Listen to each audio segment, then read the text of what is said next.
УЗБ-76, УЗБ-76, 93 882, Наимина, 74 14, 35 74.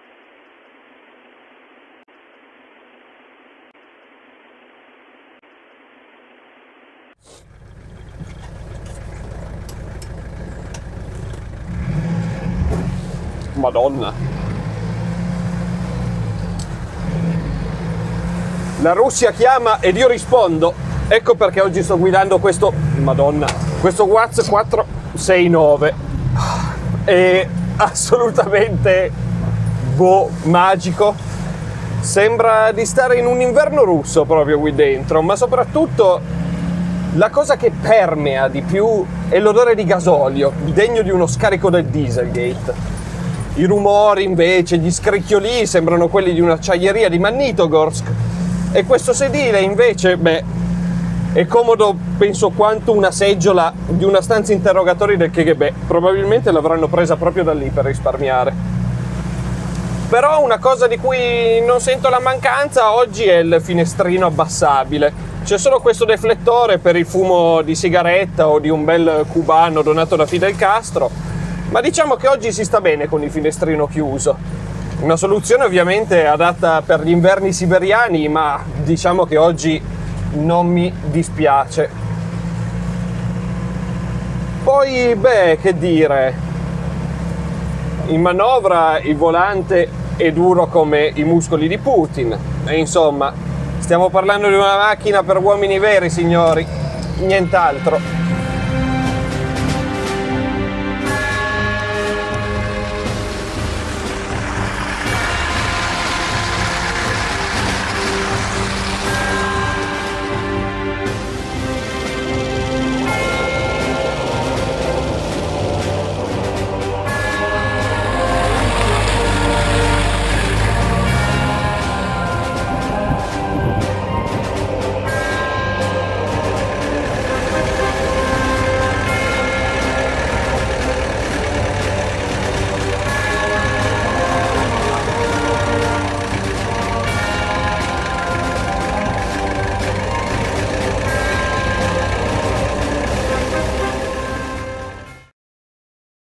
Ma questa è un'auto quindi assolutamente non civilizzata, brutale.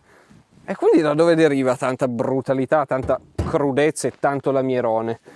Deriva dagli anni 50, infatti è dal 1956 che si può riscontrare il primo abbozzo di Watts 469, mentre questo modello, la 469B, destinata ai civili, è stata prodotta dal 1972 al 1985.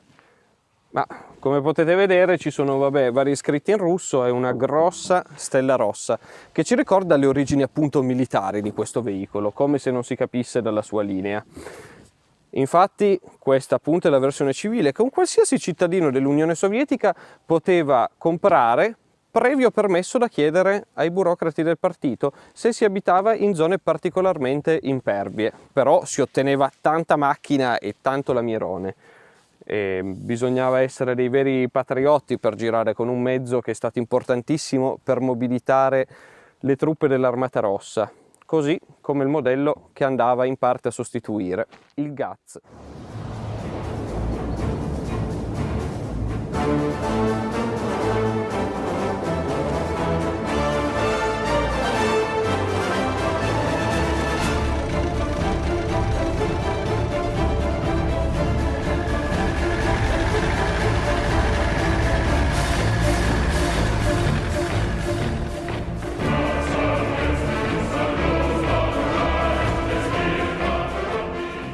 Gli interni, come potete vedere, però sono rifiniti con cura. Potete vedere uno splendido pannello porta rivestito in pelle, il volante invece in ecopelle con effetto soft touch e comandi al volante. L'optional, il clacson, vabbè. Comunque tutto molto pulita la linea, il sistema di infotainment come potete vedere è abbastanza buono, purtroppo non supporta Apple CarPlay. Il clima invece è bizona, E niente, sono molto belle queste luci decorative, belle sì, ma sono nucleari. Scaldano davvero tanto adesso, a parte gli scherzi, cioè non bisogna toccarle dopo che sono rimaste accese per troppo tempo. E poi ci sono anche dei dettagli in stoffa per spezzare la pelle, assolutamente pregevoli e di buon gusto. Il cambio invece è a 4 rapporti più retromarcia, le marce in questo veicolo sono sincronizzate ed è un cambio che devo dire che regala parecchie soddisfazioni, nel senso che si prova ad avere una gran soddisfazione quando se ne imbocca una, perché non è un'impresa facile ed è riservata a persone solo minimamente esperte. E poi qui le due leve di 4x4 e ridotte. E invece questo è un normalissimo freno a mano nella sua normalissima posizione tipica del Watts 469B. In questo mezzo il motore è un Peugeot industriale diesel da 2300 cm3, denominato XD2P, ed eroga 62 cavalli e 124 Nm di coppia a 2400 giri. E appartiene a un'epoca in cui Peugeot faceva signori diesel e signore auto. Facciamo un in bocca al lupo alla casa di Sochaux. Un motore assolutamente affidabile, appunto un motore industriale su un mezzo del genere direi che è una coppiata vincente, adatta all'utilizzo. Quindi andiamo a sentire qual è il rumore di questo mezzo, se la porta rimane aperta. Potete notare come qui c'è una resistenza che indica la temperatura delle candelette, quindi la corretta temperatura d'esercizio per avviare il motore.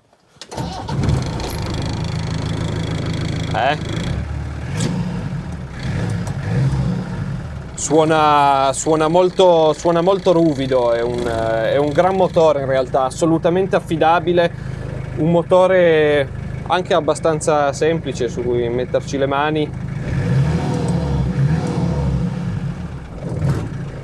Euro 0.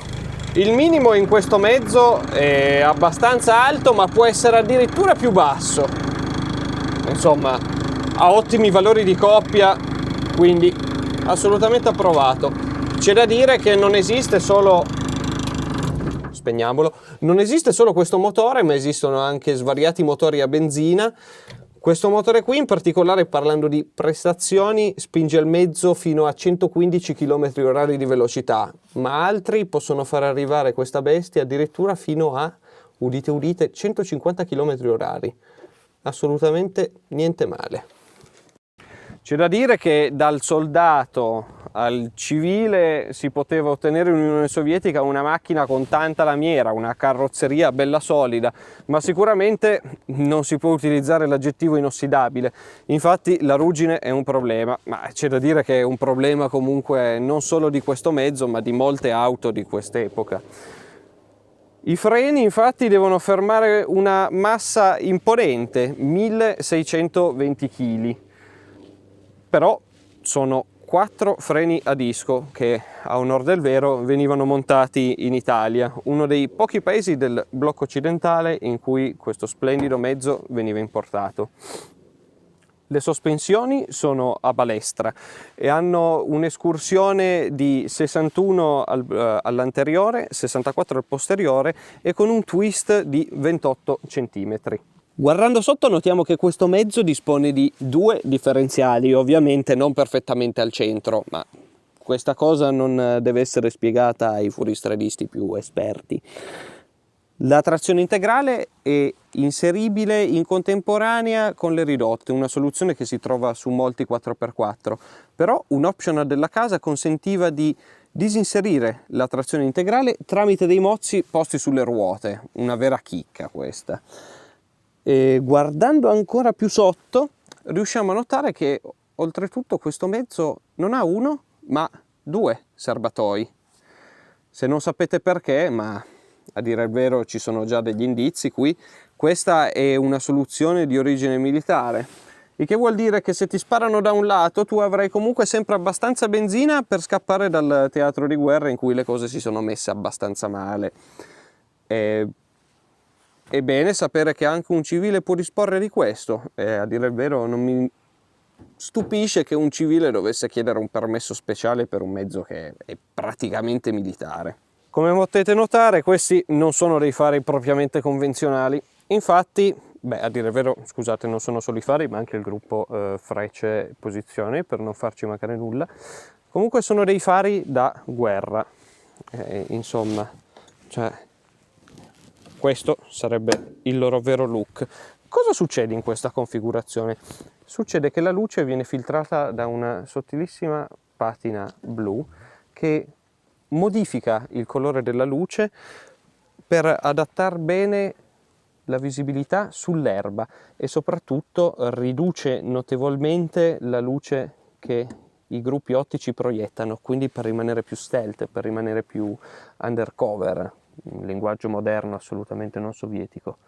Poi la luce gialla ovviamente di svolta anche questa è ridotta e questa invece è la posizione. È strano pensare a dei fari che riducano la portanza, la capacità di illuminazione, però in guerra questo è necessario per rimanere nascosti ed è un dettaglio davvero bello.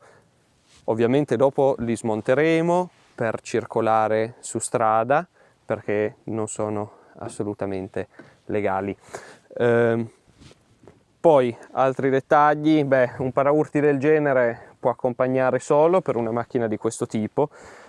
Guardate che angolo di attacco che ha, dovete un po' fidarvi dei dati, però sono 50 gradi all'anteriore come angolo d'attacco e 33 al posteriore, con una luce da terra di 22 cm. Nella versione invece militare, che si chiama, solo lo ripeto, UAZ 469, nella versione militare con i ponti a portale la luce da terra era addirittura di 30 cm. Insomma, non è poi così male questo vecchio mezzuccio sovietico.